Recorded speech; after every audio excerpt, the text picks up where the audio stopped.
36 years at Newaygo schools. At that time, NCCS did a summer camping program called, I believe it was called Camp Confidence.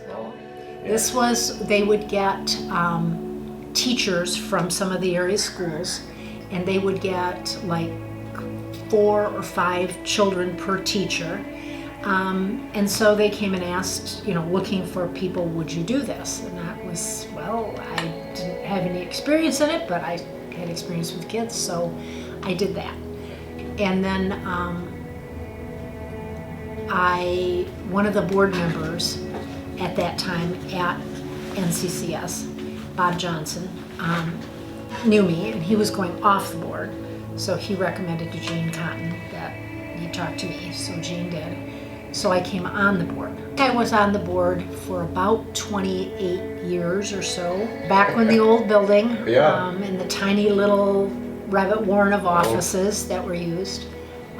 But even then it was obvious that a lot of good things were being done in the right way by people that you wanted to spend time with.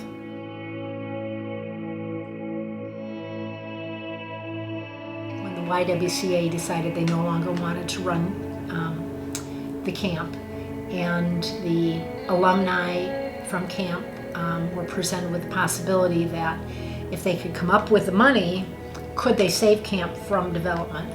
And they thought they could, but it needed to be run by a nonprofit. So then we took on camp. Well, then they needed a liaison between the TrueNorth, still NCCS board, and camp. And I had been a teacher and I had done the Camp Confidence program, and so I became the liaison between the two. Then I started getting involved with camp things. I mean, still TrueNorth programs.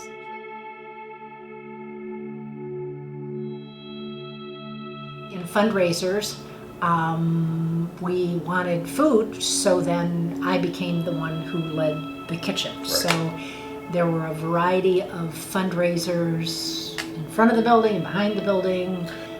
When camp started doing some dinners, one of the first ones was the Valentine's dinner, and I did that. There was no chef. Right. So I was like, okay, I can cook, we can do this.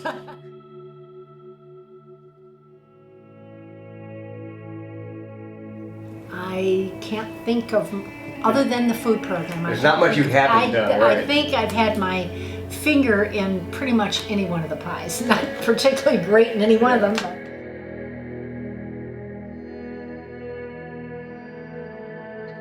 When they called to say that I had received the award, I mean, I was literally speechless, which doesn't happen often.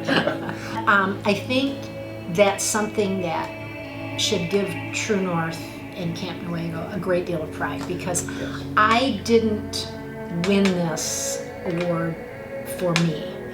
This award has as much to do, volunteers don't keep coming to places where there are not amazing people doing amazingly good things.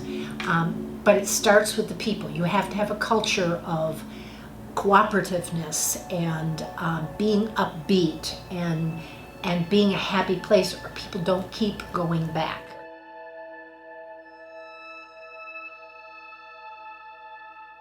My mantra lately has just become, the world is a great place, but there's still a lot that needs to be done. Nobody can do everything, but everybody can do something.